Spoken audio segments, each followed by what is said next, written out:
the presentation that we're providing is really intended to be helpful information for you, and it reflects the expert advice between me and Alan and Fran, but it is not construed to be legal or regulatory advice because depending on your specific product, some of the information could be different. So we just wanted to make sure to state that ahead of time.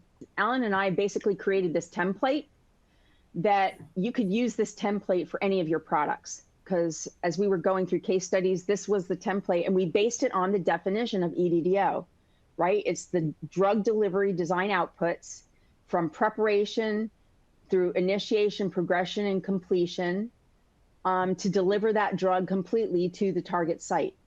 So recognizing that this is the template that we use going through it.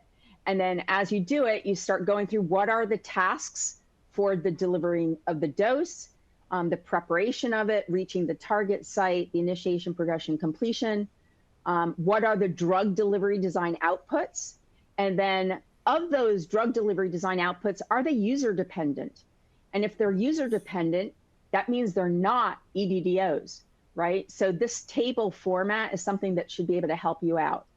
So, so go ahead, Alan, do you want to talk about, and I can step through on the arrows. Do you want to talk through the tasks for our Sure. drug delivery for the prefilled syringe? Yeah, we'll start. I mean, everybody loves to start with PFS for examples, in part because I think we all have a lot of experience with them, and it's sort of easy to conceptualize.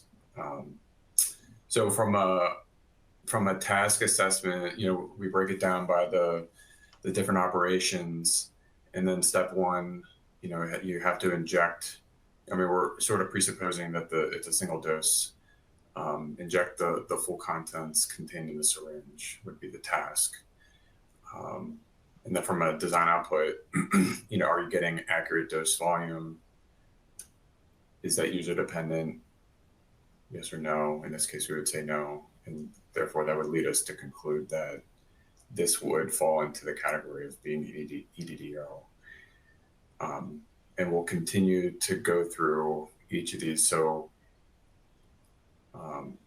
in order to prepare the syringe for use, you'd have to remove the cap or needle cover. And then that would lead us to cap removal. Is that user dependent? No. I will comment, here, and this is going to be sort of a recurring theme. I think the user dependent aspect of this can be somewhat subjective because obviously, for example, for something like cap removal, there's a lot of human factors involved in this also, in terms of the design of the cap and the user capability. I think where we're focused, and I think with the intent of what is described in the guidance, where you have items like cap removal, for example, that do rely on the patient or the user to be able to complete an action, but there's also device design related aspects, such as, how much force does it take to remove a cap and how is that designed? And that's really where I think the line is focused between something that's solely a human factors element versus something that may have both human factors and design engineering elements as well. And I think we have examples of things that are, purely human factors. So, for example, this leads us to that, selecting the correct injection site. So, your labeling would have some information about the correct site, whether it's your arm or abdomen, and, the technique that the patient may need to use to, perform that injection. So in this case, we would say that would be, that task or that function would be more of a knowledge-based or technique-based assessment, which in that case would not be an EDDO. Yeah, and then for initiation, depress the plunger, which leads us to break loose glide force. Again, not user dependent. These are dependent on, as Susan was mentioning earlier, things like the siliconization, the needle, the viscosity of the drug. So there's a lot of lower level component design elements that lead into, what the system level, the initiation or glide force is.